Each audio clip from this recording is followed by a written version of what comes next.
Hey guys, just wanted to do sort of a more casual, laid-back video. So anyways, all I have to say, thanks for watching. Let's get into it. Matthew 7, verse 26-27. And everyone who hears these words of mine and does not do them will be like a foolish man who built his house on the sand.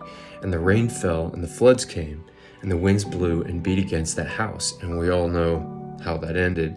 It fell, got washed away. And great was the fall of it. Whether we like it or not, or accept it or not, we're fallen, right? Therefore, we have fallen tendencies. Our tendency is to run from God, and that's the point. Our tendency is to build the house on the sand. So here's the visual. Our fallen nature being the enormity that it is. It's like fending off the ocean. We underestimate its effect on us. The visual that I was talking about, the ocean. Our tendencies being like the ocean. Now let's say that we built a cozy little beach house on that beach by the ocean. And who wouldn't want their beach home right off the water? So the ocean is representing those tendencies, our fallen nature, right?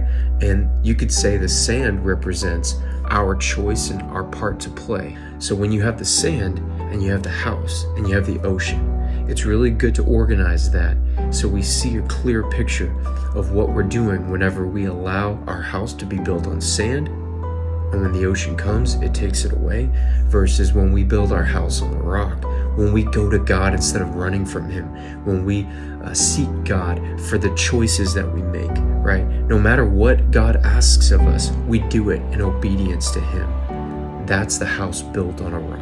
That leads me to the verse 24 and 25. Everyone then who hears these words of mine and does them will be like a wise man who built his house on the rock.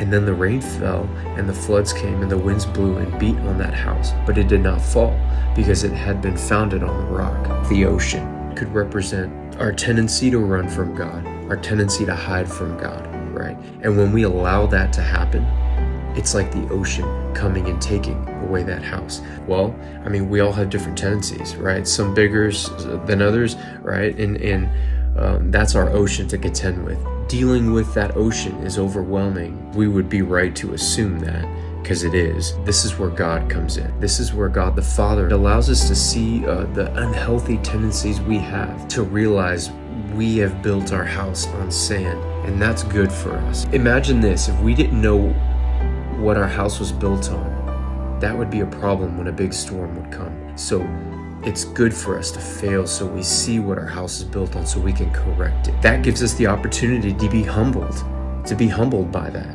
right? The truth of how ugly and fallen our tendencies are. Basically, there's no escaping the ocean of our fallen nature, of our tendencies, right? So because we can't escape the water and the storms, there's no escaping that. They're gonna come. They're gonna be there, right? Because we're a believer doesn't make us immune to being fallible. It doesn't make us exempt from being sinful, to having that fallen nature that wants to sort of take us off course. But God is there to put us back on course, to put our house back on the rock.